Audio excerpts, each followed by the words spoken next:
Selecting your look and feel. Customize the look and feel of Shortcuts Live to suit you and your business.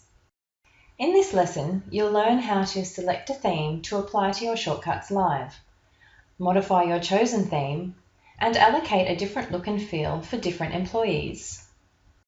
From General Settings, select Look and Feel. Edit from here to change the look and feel for the whole business. To change the look and feel for one employee, select Business, then select an employee. Click to edit the current theme. To apply one of the predefined color themes, select from the drop-down options. You can also select a watermark to apply to the background of your shortcut screen. To return the look and feel to the default theme, click Use Default. The default theme is called Classic.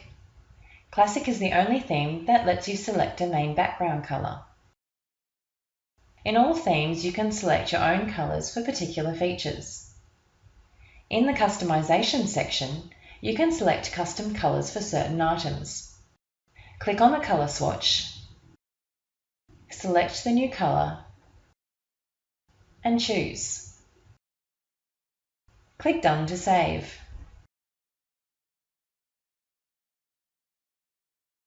In this lesson, you've learned how to select a theme to apply to your Shortcuts Live, how to modify your chosen theme, and allocate a different look and feel for different employees.